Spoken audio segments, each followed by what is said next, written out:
The roar had been a tear in reality, a guttural shriek that ripped Clint Barton from one nightmare and plunged him headfirst into another. One moment, he was in the heart of a chaotic alien battlefield on a distant, familiar yet foreign planet, the air acrid with plasma and ozone. The next, the light buckled, a suffocating pressure squeezed him, and then nothing but a crushing darkness. He remembered the sickening lurch, the violent twist, and the desperate, futile reach for an arrow he wasn't even sure he had notched. Then silence, a profound, ringing silence that felt heavier than any explosion. He hit the ground hard, the impact rattling his teeth. The wind knocked out of him. The air tasted like ash and something metallic, like old blood. For a moment, he lay there, gasping, his body aching from the inexplicable transit. The world around him was a blur of shadows and the distant, rhythmic clang of metal. He forced himself up, his muscles protesting, and blinked, trying to make sense of his surroundings. This wasn't a Kree warship. It wasn't a rogue Chitauri cruiser. It wasn't even Earth, not any part of it he'd ever known. He stood in what looked like the ruins of a city, but a city unlike any he'd ever witnessed. Towers of blackened ceramite scraped a sky choked with perpetual twilight, their Gothic spires broken, jagged teeth against a blood-red horizon. Twisted rebar, thick as tree trunks, jutted from shattered ferrocrete structures, and everywhere the air hummed with a low, oppressive thrum.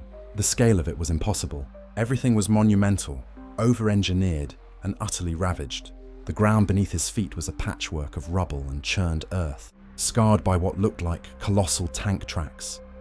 A new sound cut through the silence, a distant, rhythmic thudding growing steadily louder. It was heavy, deliberate, and spoke of immense mass. Clint instinctively crouched, his training taking over.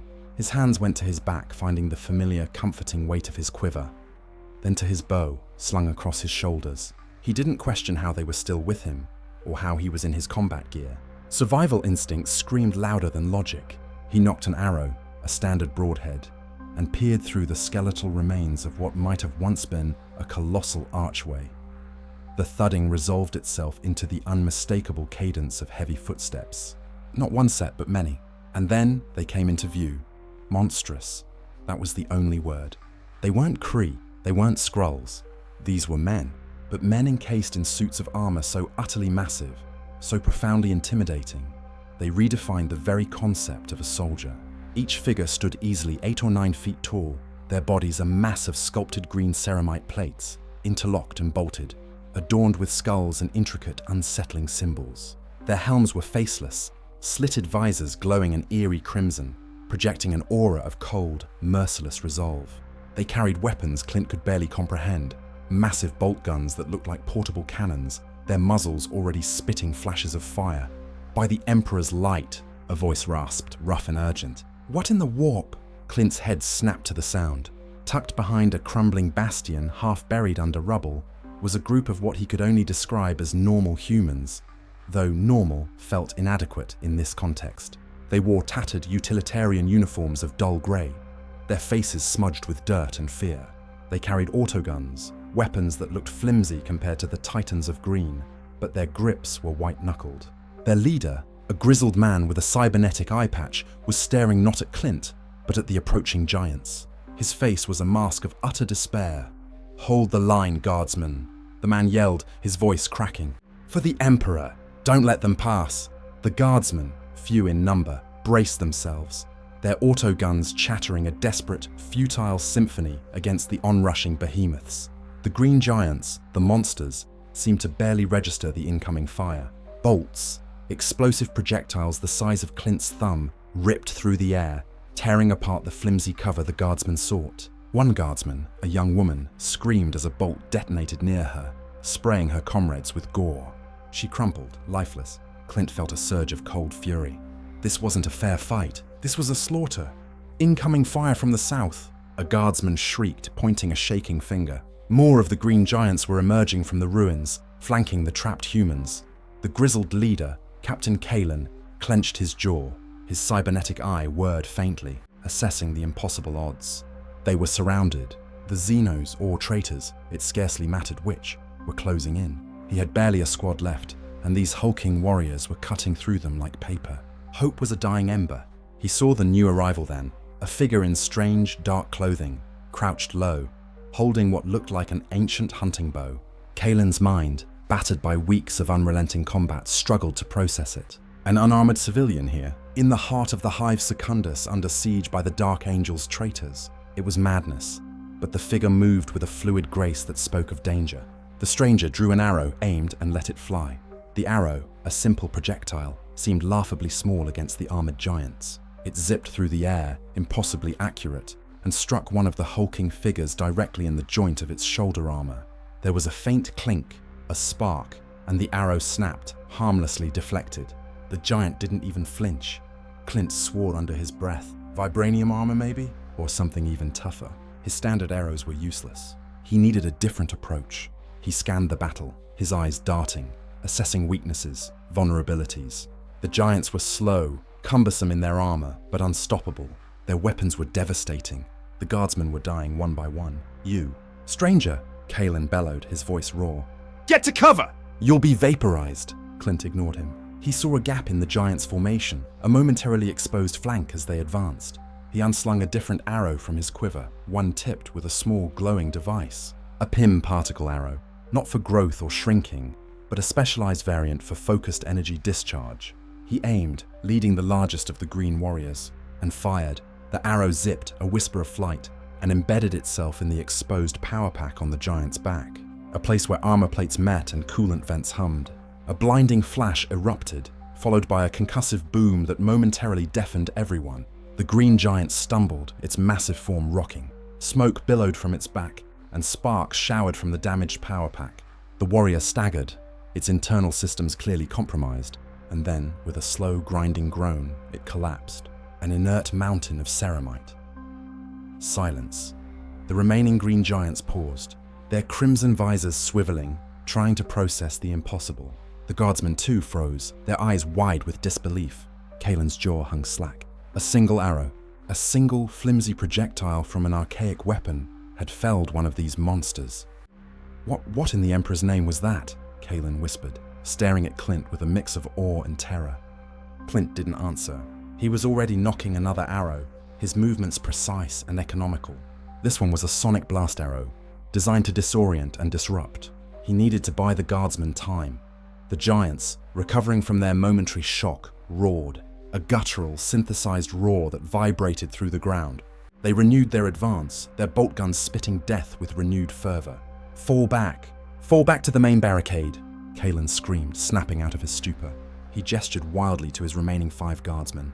Move, get to the reinforced position. But the barricade was far, and the giants were closing fast.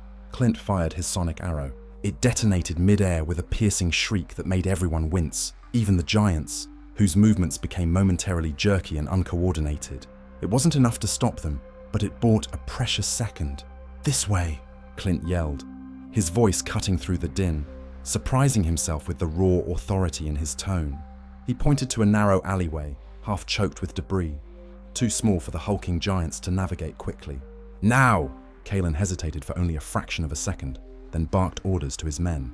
To the alley! Follow the stranger. Desperate times called for desperate measures. The man might be insane, but his arrow had killed a space marine.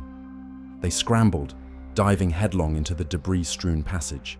Clint provided cover, firing a grappling hook arrow that snagged a loose girder, bringing down a cascade of smaller rubble to further impede the giants' advance. It wouldn't hold them for long, but it was a precious few seconds. They ran, Clint leading the way, his eyes scanning for threats, for opportunities. The alley was a labyrinth of shadows and collapsed structures. The air grew thicker, heavier, with the stench of industry and something else, something metallic and sweet. Blood. He could hear the heavy thudding of the giants' boots behind them, their synthetic roars echoing through the confined space. They were relentless. Kaelin, gasping for breath, struggled to keep up. His cybernetic eye whirred wildly, processing the impossible situation. The stranger moved with an almost unnatural swiftness, dodging obstacles, leaping over gaps with ease. He was a phantom, an impossibility, yet undeniably real. Who are you? Kaelin panted, gripping his autogun, his eyes darting back to the pursuing nightmares. Clint didn't break stride. Clint Barton, and you really don't want to know. He saw a wider intersection ahead, another plaza, and he knew they couldn't run forever. The giants would simply blast through the rubble. He needed a tactical advantage, something that could even the odds, even just a little. They burst into the plaza. It was even more ravaged than the previous areas. A colossal fallen monument to some forgotten hero lay shattered in the center, its stone face broken.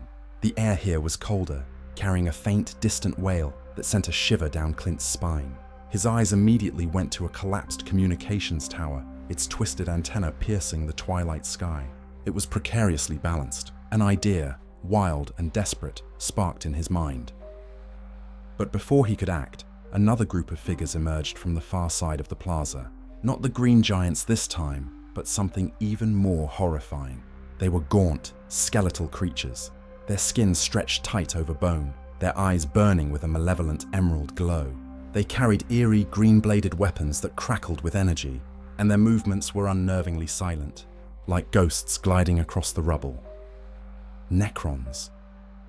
The very name whispered through the lore of the Imperium, like a death knell. Kaelin's blood ran cold. "By the Emperor Necrons," he choked out, his voice a horrified whisper. His remaining guardsmen froze, their faces drained of all color. The green giants were one thing, but these were ancient terrors, the stuff of nightmares. Clint assessed the new threat. They moved with terrifying precision, their energy weapons humming. Two factions of unstoppable killers converging on their position. This was bad. Very, very bad. He had a fraction of a second to make a choice. Fight the green giants head-on, or deal with the silent, glowing skeletal figures. Both meant certain death for the guardsman. And for him. "Up!" Clint barked, pointing to the shattered communications tower. "We need high ground, now!" He aimed a grappling hook arrow, firing it with practiced ease. The hook snagged a crossbeam on the tower, and he pulled himself up, rapidly scaling the precarious structure. Kaelin, stunned but driven by the stranger's desperate urgency, yelled at his men. "Move! Up the tower! Double time!" They followed, scrambling after Clint, though their progress was slower, more clumsy. As they ascended, the battle below intensified. The green giants, the space marines as Kaelin had called them, seemed to ignore the Necrons for a moment, focusing their heavy fire on the guardsmen. But the Necrons, silent and relentless, advanced, their green energy blades humming with ancient malevolence. The giants shifted their focus, their bolt guns now turning to meet the new threat. A brief, bloody skirmish erupted between the two factions, giving Clint and the guardsmen a crucial moment of reprieve. From his perch on the tower, Clint could see the whole horrifying panorama. The city stretched out, an endless expanse of ruins shrouded in toxic mist. Above, the sky was a swirling vortex of red and black, occasionally rent by flashes of distant light. This wasn't just a battlefield, it was a war zone on a planetary scale. He felt a profound sense of isolation, of being utterly insignificant in this vast, brutal cosmos. "All right," he muttered to himself, his mind racing. Plan B or C or Z, whatever. He watched the chaotic melee below.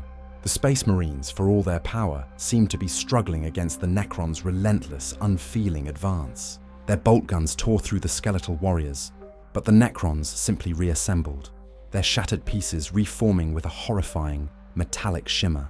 These weren't organic beings, they were machines. Clint looked at the top of the tower, at the massive, twisted antenna.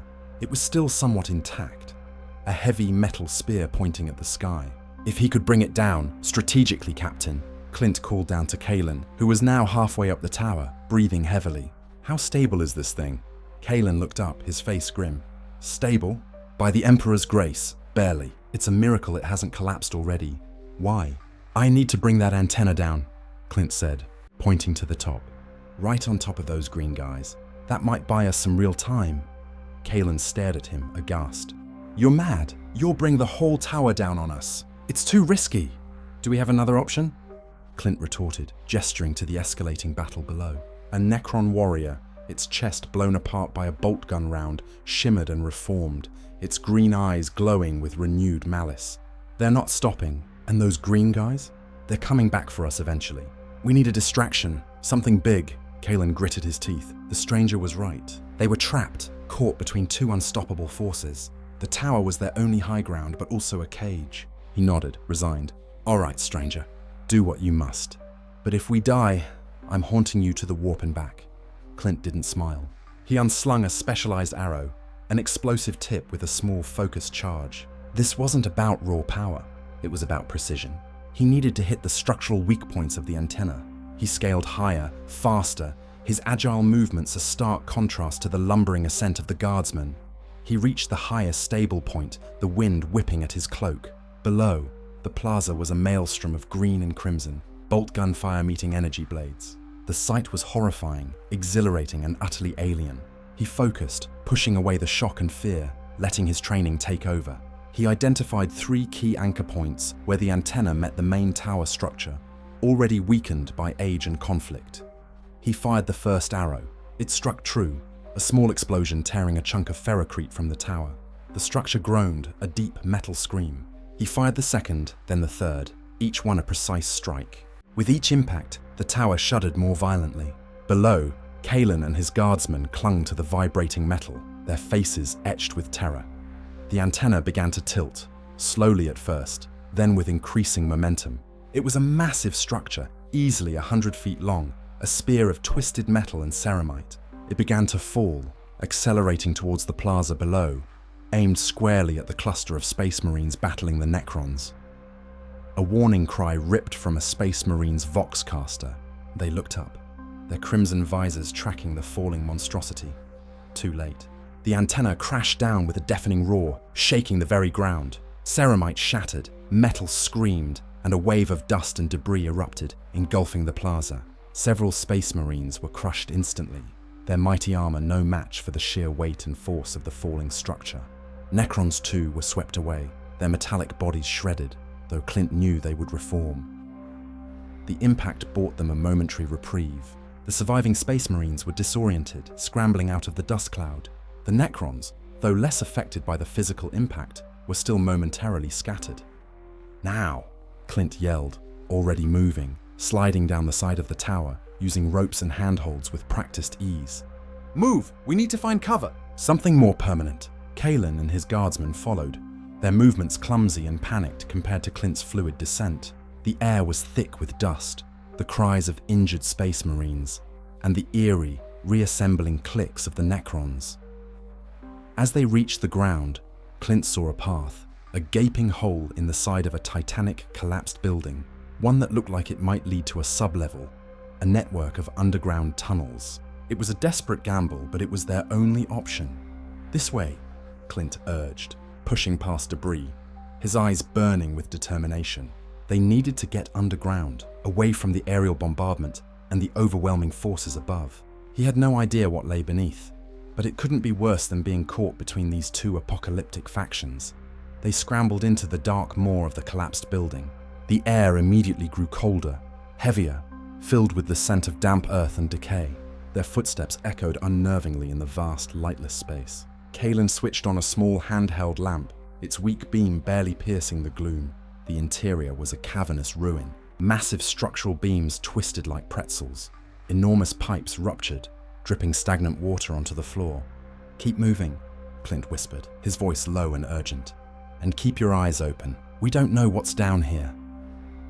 He moved to the front, his bow at the ready, his senses on high alert. He was a master of stealth, a hunter in the shadows, but these shadows were unlike any he had ever known. They moved deeper, the sounds of the battle above fading into a distant rumble. The only sounds now were their own ragged breathing, the drip of water, and the unsettling scuttling of unseen things in the darkness. The tunnels here were ancient, repurposed, carved out of the planet's very bedrock. They seemed to stretch on forever, a labyrinth of forgotten pathways. Suddenly, a metallic clank echoed from ahead, followed by a low mechanical growl. Kalen's lamp beam danced wildly, picking out movement. Not a Necron, not a Space Marine, this was something else. From the oppressive darkness emerged a figure that dwarfed even the Space Marines. It was a massive bipedal war machine, easily 20 feet tall, its armored carapace painted in grotesque hues of crimson and black. Its right arm ended in a multi-barreled cannon that pulsed with malevolent energy. Its left in a colossal power claw that could rip apart tanks. Skulls and chains adorned its frame, and from within its armored shell came the sound of something akin to a strangled shriek. "A Chaos Dreadnought!" "No!" Kalen whimpered. his lamp dropping from his trembling hand, plunging them into near-total darkness. The dreadnought's single, baleful red eye flared to life, illuminating the tunnel with an infernal glow. Its heavy footfalls vibrated through the ground. Clint stood his ground, pushing the petrified guardsman behind him. His bow was already drawn, an arrow nocked, its tip a shimmering purple. He had no idea what this thing was, but it looked like pure, unadulterated evil, and it was blocking their only path. "Stay back," Clint ordered, his voice unwavering, though his heart hammered against his ribs. He knew instinctively that this was a fight he couldn't win with arrows alone.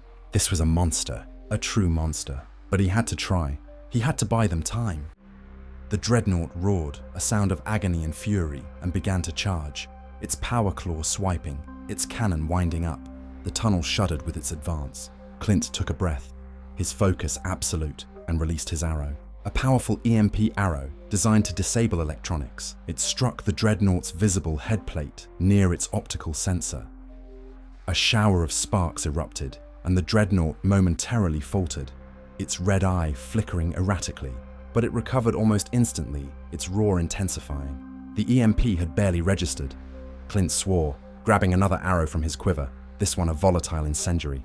He knew this was it. He was going to die here, in this impossible, terrifying place. But he wouldn't go down without a fight. He would buy these terrified soldiers every second he could. He was Hawkeye. He didn't run, he fought. The dreadnought raised its cannon, aiming directly at Clint, a green energy charge building within its muzzle. The air crackled with raw power. This was the end. Clint braced himself, his arrow drawn, his eyes locked on the behemoth. He refused to look away. He would meet his fate head-on. Then, from behind him, Kalen's voice, surprisingly strong, cut through the tension. "Stranger, to your left. There's a maintenance shaft. Small, but it might work." Clint risked a glance. Indeed, there was a narrow, rusted grate, easily overlooked in the gloom, barely large enough for a man to squeeze through. It was a desperate chance, a forgotten escape route. But the dreadnought was almost upon him, its cannon ready to fire. He had a choice: face the Titan, or attempt the impossible escape. He wasn't one to run from a fight, but this wasn't a fight he could win. He looked at Kalen, whose cybernetic eye was fixed on the grate, then back at the dreadnought, whose cannon was now glowing bright green. "Go!" Kalen yelled, pushing the last remaining guardsman towards the grate. "I'll draw its fire." He raised his autogun, a pitiful weapon against such a foe, but his resolve was clear. He would make a stand. Clint hesitated for only a heartbeat. He saw the fire in Kalen's eyes, the desperate, self-sacrificing loyalty. It was familiar. It was the same fire he'd seen in his own teammates, in his own reflection. He couldn't let Kalen die for him. Not yet. He fired his incendiary arrow, not at the dreadnought, but at a ruptured pipe hanging precariously above its head. The arrow struck, igniting the residual gases, causing a localized explosion that momentarily disoriented the machine. "No, Captain," Clint roared, his voice filled with adrenaline. "You're coming with me." He grabbed Kalen by the collar, shoving him towards the grate. "Everybody in now." He then turned, firing a rapid succession of trick arrows, a cluster bomb arrow, then a bowler arrow aimed at the dreadnought's legs, all designed to distract and impede, not destroy. The cluster bomb detonated, filling the tunnel with shrapnel and smoke. The bowler arrow, though too small to truly trip the dreadnought, snagged on its leg armor, causing it to stumble, buying them precious seconds.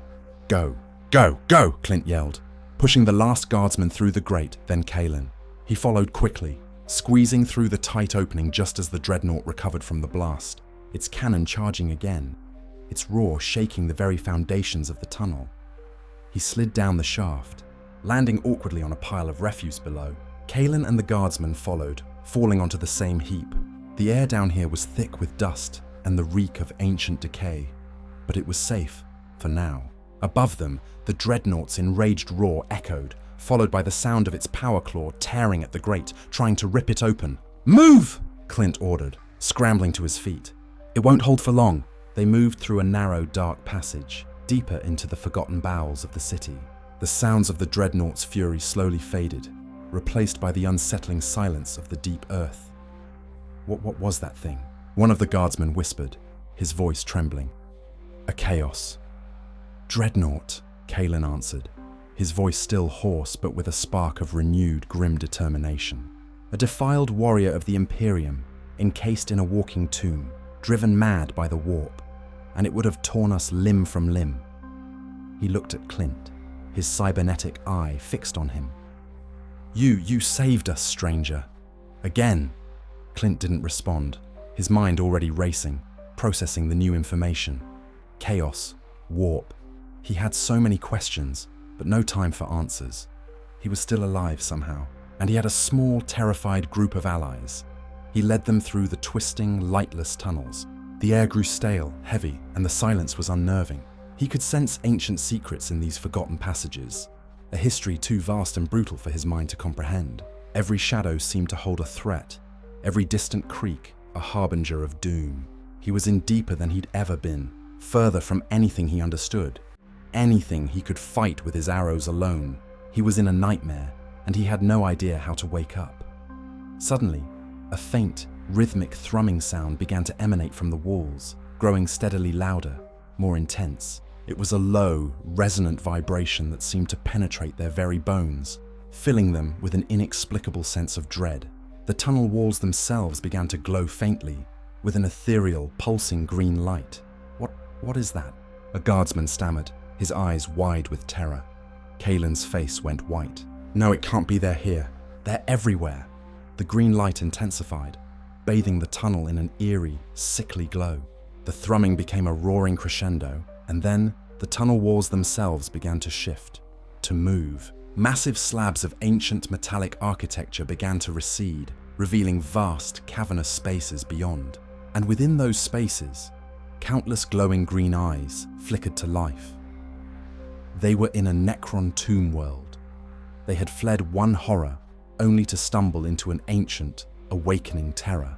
Millions of skeletal warriors, silent and patient, were rising from their long slumber, their numbers truly limitless, and they were all looking at them.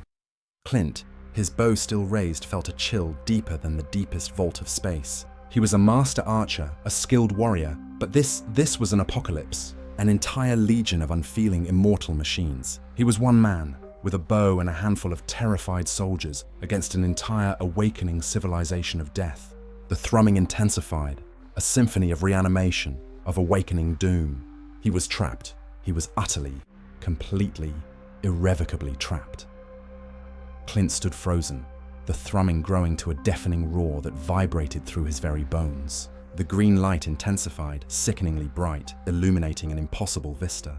Not just a cavern, but a vast, meticulously carved space, stretching further than the eye could see, filled with silent, unmoving legions. Millions of Necron warriors, their metallic bodies gleaming under the baleful glow, their eyes, emerald pinpricks of malevolence, all turning to focus on the small band of intruders. "Move!" Clint finally bellowed, snapping out of his momentary paralysis. "Don't just stand there, run!" He didn't know where or how, but staying was not an option. Kaelin, equally stunned, jolted into action. "This way! There has to be a service tunnel. The Emperor protects!" His words were more a prayer than a statement of fact, but he pointed to a smaller, almost imperceptible gap in the shifting metallic walls that hadn't fully opened yet. They scrambled, a desperate dash against the awakening tide. The ground beneath their feet began to vibrate more violently. With a grinding groan, colossal sarcophagi the size of buildings began to slide open, revealing more Necron construct within. The air crackled with energy, a sensation that felt like every nerve ending was screaming. Clint, ever the protector, brought up the rear, knocking an explosive arrow. He waited until the first wave of awakening warriors, their limbs articulating with eerie slowness, started to move. He fired, not to kill, but to create a momentary obstacle. The explosion ripped through the front ranks, sending metallic fragments scattering. But the Necrons didn't bleed, didn't falter. They simply began to reassemble, their self-repair protocols whirring into action. "They're too many," one of the guardsmen screamed, tripping over a piece of debris. Kaelin pulled him up roughly. "Keep moving, guardsman. For the Imperium!" They plunged into the narrow gap Kaelin had indicated, the metallic walls groaning shut behind them, sealing them away from the immediate horror, but not the pervasive dread. The thrumming still echoed, though now slightly muffled, a constant reminder of the awakening world around them. "They're waking everything," Kaelin panted. Leaning against a rough-hewn stone wall, his face streaked with sweat and grime.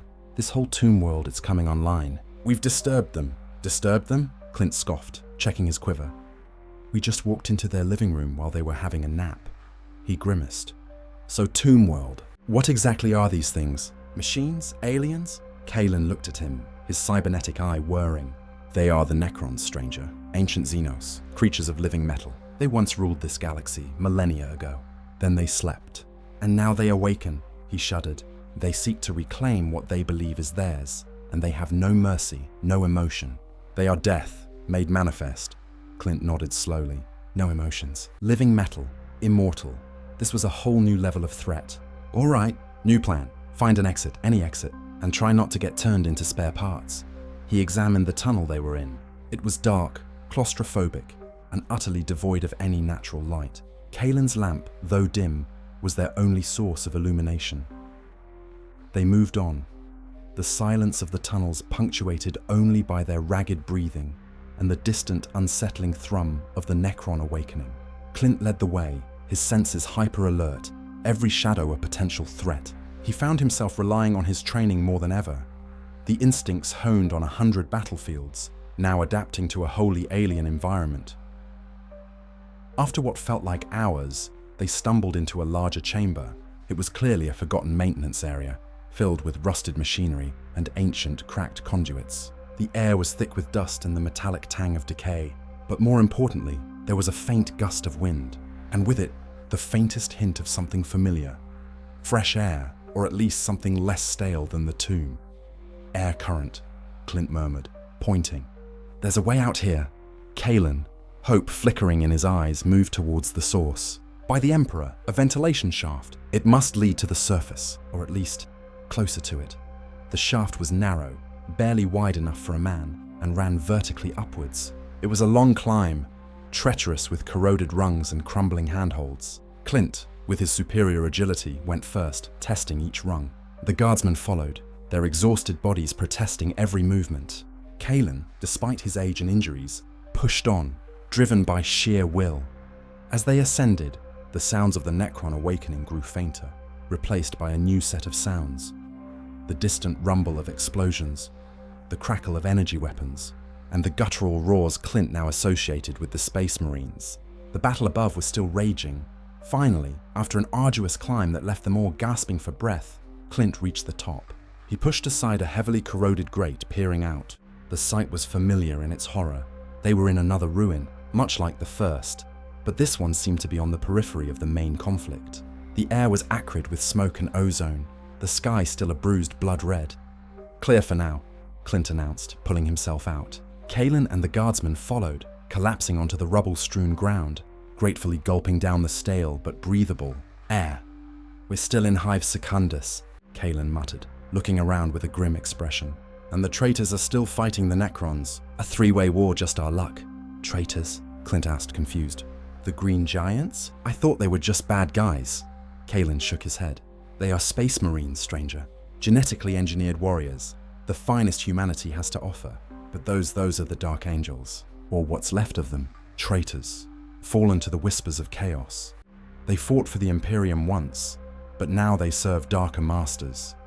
Clint processed this. So, the superhuman green guys were bad, but also once good. And the skeletal ones were ancient, emotionless death machines. And then there were ordinary humans caught in the middle. He was in a universe where the lines of good and evil were blurred, if not entirely non-existent. All right. So both sides want us dead, probably, Clint summarized. Or at least they don't care if we die, which means we need to get out of here. Is there a way off this planet? A ship, anything? Kalen hesitated. There was a transport shuttle weeks ago, sent to evacuate non-essential personnel, but that was before the Necrons fully awakened. Now the space above us is likely a war zone too. No ship would get through. He looked defeated. Clint wasn't one to give up. There's always a way. We just haven't found it yet. He scanned the horizon, his keen eyes searching for anything, any anomaly, any weakness. He saw the usual ruined cityscape, but then his gaze snagged on something unusual in the far distance. A towering spire, taller than anything around it, glowing with a faint, almost imperceptible blue light. It was different. Out of place. What's that? Clint asked, pointing. The blue light, way out there. Kalen squinted. his cybernetic eye whirring, that is a relic of the ancients. A dormant stasis spire, perhaps, part of a pre-imperial defense system. It's been inert for centuries. Why is it active now? His voice was tinged with a superstitious fear. Clint felt a flicker of hope. Active means power. Power means something might be working. And if it's a defense system, maybe it has a way to get off planet. Or at least signal for help. Signal for help? From where, stranger?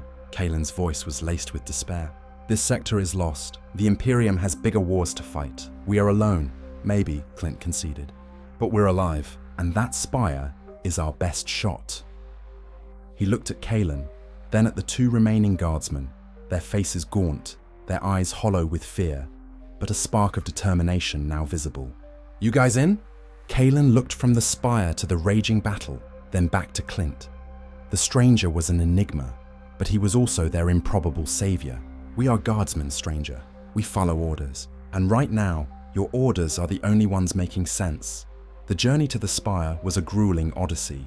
They moved through the labyrinthine ruins, keeping to shadows, dodging patrols of both Necrons and Chaos Space Marines. Clint's stealth skills were invaluable. His ability to move silently and spot danger before it became a threat, saving them countless times. He used his arrows strategically, not to engage in direct combat, but to create distractions, trip alarms, or bring down unstable structures to cover their retreat. One particularly harrowing encounter saw them pinned between a squad of Necron immortals and a group of cultists worshipping the Chaos Space Marines. Clint used a wide-area EMP arrow bought from Stark Tech Surplus to temporarily overload the immortals' systems, causing them to flicker and freeze. This created a chaotic opportunity for the guardsmen to open fire on the cultists, scattering them. It was a desperate dance of survival, each step fraught with peril. Kalen, for his part, proved to be an invaluable guide. His knowledge of Hive Secundus, even in its ravaged state, allowed them to navigate obscure sublevels and forgotten pathways. He also explained the basics of the Imperium, of chaos, of the warp, a reality-bending dimension that could swallow souls and twist minds. Clint absorbed it all, the sheer scale of the grimdark future he found himself in slowly sinking in. He was a small, almost insignificant player in a cosmic horror show. As they neared the spire, the blue light intensified, pulsing with a steady rhythm that seemed to resonate deep within the earth. The structure itself was unlike anything Clint had ever seen. It was sleek, impossibly elegant, made of a material that seemed to absorb light rather than reflect it, yet glowed with that eerie azure luminescence. It stood in stark contrast to the Gothic, brutalist architecture of the Hive City. "This is it," Clint said, his voice hushed. He could feel a strange energy emanating from the spire, a sense of ancient power. They found an access hatch, half buried in rubble, its mechanisms long fused shut. "Blast charges, perhaps?" Kalen suggested, clutching his autogun. "Too noisy," Clint countered, "and we don't want to damage whatever's inside." He pulled out a specialized cutting arrow, its tip glowing with focused thermal energy. He carefully melted through the ancient metal of the hatch, the process slow and painstaking. Finally, with a groan of tortured metal, the hatch gave way. They squeezed inside, entering a long, dark corridor. The blue light from the spire was stronger here, casting long, dancing shadows. The air was cool and still, untainted by the smog and ash of the surface. As they moved deeper, the corridor opened into a vast chamber. In the center, a colossal platform rose, crackling with energy, surrounded by intricate holographic displays that pulsed with complex data. And on the platform, encased in a shimmering blue field, was a machine. It was unlike any technology Clint had ever encountered, smooth, elegant, and humming with an internal energy. It resembled nothing so much as a stylized metallic sphere, intricately detailed with symbols that seemed to shift and flow. It was clearly the source of the spire's power, and perhaps their way out.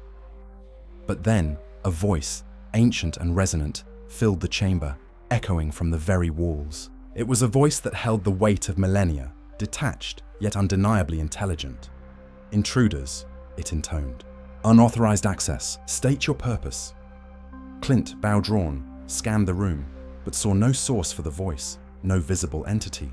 Kalen and the guardsmen stood rigid, their weapons lowered, awed by the sheer presence of the ancient intelligence. "We mean no harm," Clint said, his voice clear and steady. "We're stranded. We need to leave this planet." A holographic image coalesced in the center of the chamber, a shimmering representation of an impossibly intricate, multifaceted being. Its form was constantly shifting, a kaleidoscope of light and energy. This was the entity. "This nexus is a temporal spatial anchor," the entity explained, its voice still resonating through the chamber. "It is not for transit, it is for observation. A monitoring station for anomalous energy signatures." "Anomalous energy signatures?" Clint repeated, a thought clicking in his mind. "Like someone appearing out of nowhere?" "Like me," the entity's form shimmered. "Precisely. Your arrival registered as a significant, localized temporal spatial dislocation. An instability within the fabric of reality itself." Clint lowered his bow slightly. "So you saw me arrive?" "I detected the disturbance," the entity clarified. "My purpose is to observe, to record, not to interfere. This sector is under observation for a confluence of destructive forces. The awakening Necron threat, the encroaching warp corruption, and the Imperial resistance. A fascinating, if tragic, cascade of entropy." "So you're just watching us die?" Kalen snarled, his fear turning to anger. "While the galaxy burns, you just observe." "Interference would compromise the integrity of the data," the entity replied, its tone utterly devoid of emotion. "The natural progression of events must be allowed to unfold." "Natural progression?" Clint scoffed. "There's nothing natural about this. There's a war out there, and I don't belong in it. I was ripped from my own reality, from my home. Can you send me back?" The entity paused, its holographic form flickering rapidly. "A return journey would require immense energy and a precise calculation of your point of origin. Such a feat is beyond the parameters of this monitoring station's primary function." Clint's heart sank. "Beyond your parameters? Or you just won't help?" "The resources required would destabilize this temporal spatial anchor," the entity stated, "risking catastrophic failure. The observation must continue." "Observation be damned," Clint roared, his frustration boiling over. He raised his bow, an arrow nocked, its tip a glowing, destabilizing energy projectile. "I don't care about your data. There are people dying out there. My friends, my family, they're waiting for me. And I'm not going to sit here and be observed while some supercomputer decides my fate." The entity's form shimmered, but it showed no sign of fear. "Your threat is noted. However, your primitive weaponry will be ineffective against this station's defenses." "Maybe," Clint retorted, his eyes narrowed. "But I bet it'll make a hell of a mess of your observation if I blow this place apart. What happens to your data then?" Kalen, seeing Clint's desperation, stepped forward. "Stranger, what are you doing? This is ancient tech. We don't understand it." "We don't need to understand it, Captain," Clint said, not taking his eyes off the shimmering entity. "We just need to make it want to help." He let the arrow fly, a precision shot aimed not at the entity itself, but at a delicate-looking conduit feeding into the main platform. The arrow struck with a blinding flash and a high-pitched whine. Sparks showered, and the blue light in the chamber flickered erratically. The entity's holographic form destabilized, momentarily dissolving before reforming, albeit with a noticeable tremor. "Unacceptable." The entity's voice boomed, now tinged with something akin to alarm. "Your actions are causing systemic degradation. The observation protocols are at risk." "Then send me home," Clint demanded, knocking another arrow, this one a more powerful EMP variant. "Or I'll keep shooting until this whole observation station becomes a pile of slag." The chamber lights flickered wildly. The thrumming from the spire intensified, but now it was a sound of strain, of protest. Calculating alternatives, resource allocation, risk assessment, catastrophic probability. "Your presence here, and your aggressive interference, has already corrupted the primary data stream beyond recovery." Clint didn't flinch. "Good. Now send me back." The entity's form solidified, then projected a complex series of schematics onto the walls, alien symbols and equations swirling. The energy required for a return transit is still monumental, and the precision required one deviation could atomize you or deposit you in another unknown reality. Furthermore, this nexus cannot sustain such a discharge without immediate, irreparable damage. The station would be destroyed. So what? Clint challenged. You want to keep observing an already corrupted data stream? Or do you want to get rid of the problem? A prolonged silence descended upon the chamber, broken only by the crackle of energy and the strained thrum of the spire. The entity's holographic form seemed to waver, as if in deep contemplation. There is a compromise, the entity finally conceded, its voice colder, harder. A partial solution. I can open a localized temporal spatial aperture, but it will require a specific energy signature, a resonance frequency that this station lacks. And it would still damage the nexus. Clint frowned. What kind of energy signature? The entity projected another image, this one familiar in a terrifying way. A stylized depiction of the blue-green energy burst that had ripped him from his reality. The very one he'd associated with the roaring tear that brought him here.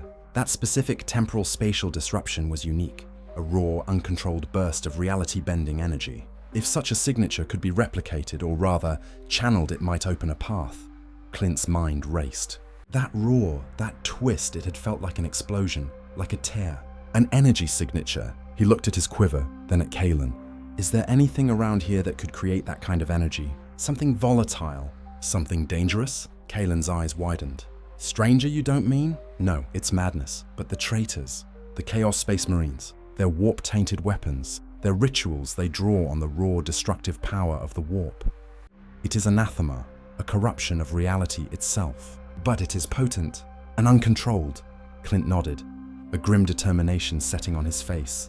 That's it. That's the uncontrolled energy. The Space Marines. We need to find the biggest, baddest source of warp energy they have. A ritual site, a power core, anything. But that's suicide, one of the guardsmen exclaimed. We just escaped them. We need that energy source to open a portal back home, Clint stated, resolute. And the entity here can channel it, right? He looked at the holographic form. Theoretically, the entity replied, its form flickering. If the chaotic energy can be contained and directed into this nexus, it could force open a temporary aperture, but the risks are extreme. The warp is anathema to stable reality. It could unravel you, or worse, open a permanent rift. We'll take the risk, Clint said, his jaw set. He looked at Kalen. Can you lead us to these Chaos Space Marines? To their power source? Kalen stared at him, then at the entity, then at his remaining guardsmen. He was a loyal servant of the Emperor, but he was also a pragmatic man. This stranger, this improbable hero, had saved them repeatedly, and he offered a chance, however slim, to fight back against the forces that were destroying their world. The traitor's main force, Kalen began, his voice firm, is entrenched in the Iron Heart sector, the central power core of the Hive.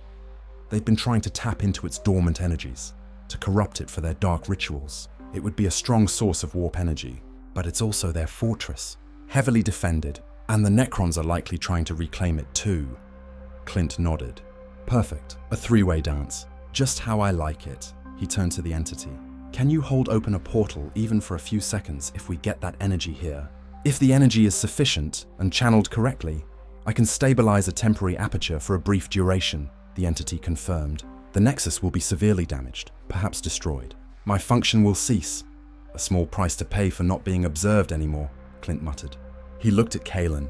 All right, Captain, let's go hit the Iron Heart. Time to cause some real chaos.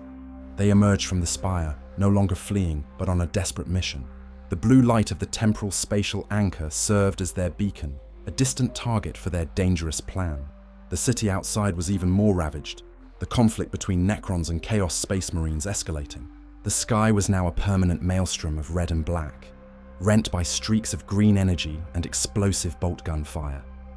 The journey to the Iron Heart sector was a brutal gauntlet. They navigated through burning ruins, narrowly avoiding aerial bombardments and pitched battles. Clint used his full array of trick arrows, grappling hooks to scale collapsed structures, smoke arrows to cover their movements, flashbangs to disorient enemies. He moved like a phantom, a whisper of defiance in a universe of deafening war. Kalen and the guardsmen fought with renewed ferocity, their autoguns spitting defiance against the overwhelming odds. They were no longer just surviving, they were part of a plan, however insane, that might just save their world, or at least give this strange hero a chance to return to his own. They finally reached the perimeter of the Iron Heart. It was a monstrous fortress, built into the very core of the Hive, its titanic walls scarred by millennia of warfare, now bristling with chaos defenses. Dark Angel Space Marines, clad in their corrupted green armor, patrolled the ramparts, their bolt guns ready. The air thrummed with dark energy, a sickly, sweet stench of the warp. This is it, Kalen whispered, his face grim. The heart of their corruption. Clint surveyed the defenses. Impossible. Too many warriors, too many heavy weapons. He needed a distraction, something massive. He looked up at the churning sky, then at the imposing ancient structure. How stable is that up there? Clint asked, pointing to a massive spire-like antenna atop the Iron Heart. Even larger and more heavily fortified than the comms tower he'd brought down earlier, it was radiating a particularly strong, malevolent green energy. Kalen's eyes followed his gaze. That's a warp conduit antenna, stranger. They're using it to draw energy from the warp, to fuel their rituals, to empower their forces. If you bring that down, it would unleash an uncontrolled torrent of raw warp energy. It would be catastrophic. Catastrophic for them, maybe, Clint muttered, a dangerous glint in his eyes, and exactly what we need for our portal. The plan was audacious, desperate, and probably suicidal.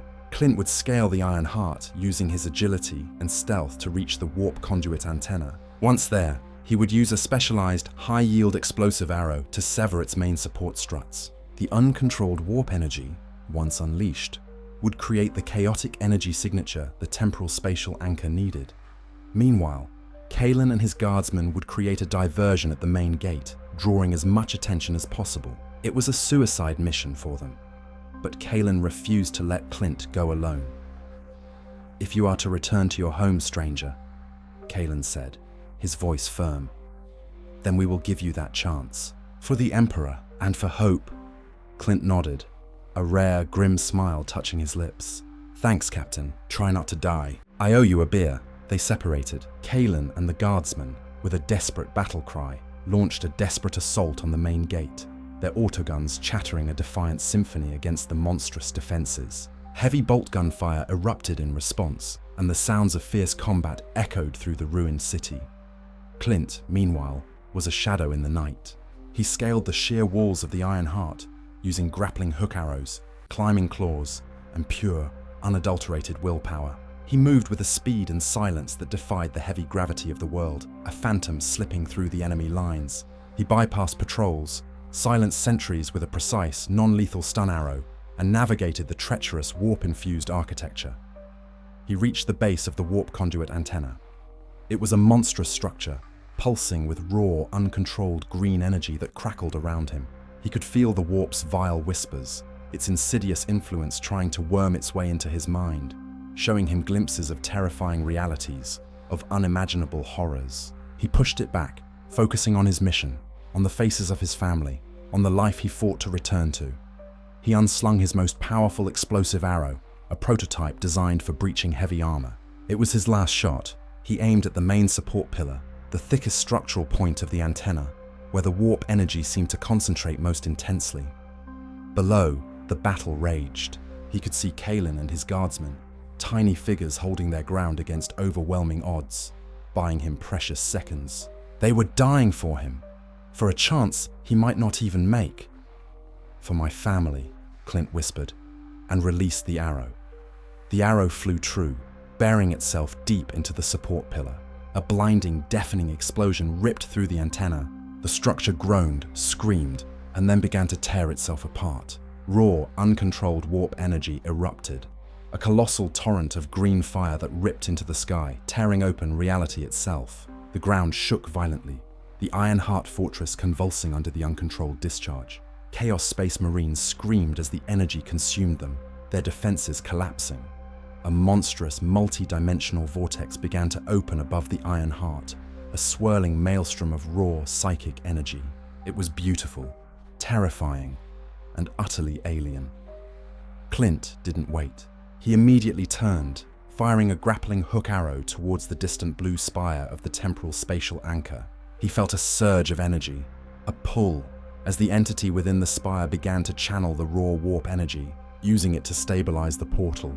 He swung through the air, a daring leap of faith across the chasm of destruction. Narrowly avoiding falling debris and tendrils of raw warp energy that licked at him, he landed hard on the outer shell of the spire, scrambling for purchase, his body screaming in protest.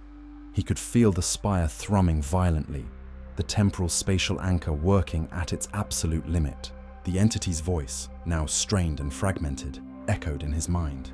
"Aperture destabilizing limited window now." Clint pushed himself to the nearest access hatch, the one he had cut open earlier. He shoved his way inside, his eyes fixed on the shimmering, multifaceted sphere of the anchor.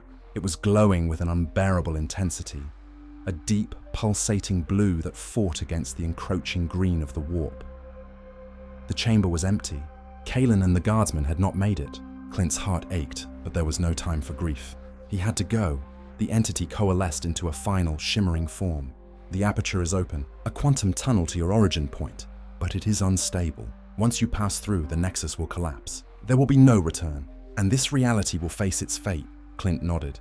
Thank you. He didn't know if it could understand gratitude, but he felt it deeply. He stepped onto the platform, the blue light engulfing him. He felt the familiar pressure, the sickening lurch, the twist that had brought him here.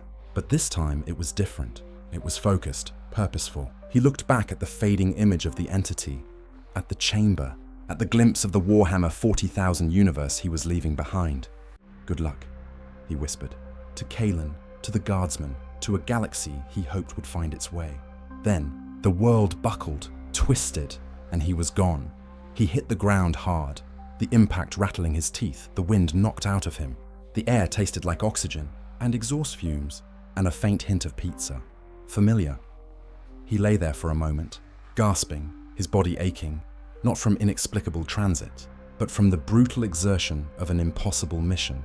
The world around him was a blur of familiar shapes, a bustling cityscape, the distant wail of sirens, and above him, a clear blue sky with a few fluffy white clouds. He forced himself up, his muscles protesting, and blinked, trying to make sense of his surroundings. He was in an alleyway, a grimy, graffiti-covered alleyway in New York City. The roar of traffic was a welcome symphony, the mundane chaos a comforting blanket after the cosmic horror he'd endured. His combat gear was still on him, his quiver still full, his bow clutched in his hand. He looked down at himself, then up at the sky. It was real. He was back. He stumbled out of the alley, blinking in the harsh sunlight. People rushed past him, oblivious, caught in their own mundane concerns. He felt out of place, like he was wearing armor to a picnic. He took a deep, shaky breath. The air had never tasted so sweet. He was home. He had no idea how much time had passed, if his friends were still there, if anyone had even noticed he was gone. But he was here. He made it back. He reached into his quiver, pulling out a standard broadhead arrow. It seemed laughably simple now, after the trick arrows he'd used, the impossible battles he'd fought. But it was his. It was familiar. He closed his eyes for a moment, seeing Kalen's determined face, the green glow of the Necrons, the hulking forms of the Chaos Space Marines. The nightmare was over, but the memories they would stay with him. He was Clint Barton. He was Hawkeye, and he had just returned from a war that would make even the Avengers shudder. He had faced ancient gods, living machines, and reality-bending chaos, and he had survived. He looked around the familiar streets of New York, a strange new resolve in his eyes. He had been ripped from his reality, faced absolute terror, and found his way back. He was still just a guy with a bow and arrow, but he knew, deep in his soul, that he was ready for anything. He had a story to tell, one that no one would ever believe. But for now, he just needed a shower, a quiet corner, and maybe, just maybe, a really, really strong drink. He was home, and he had earned it.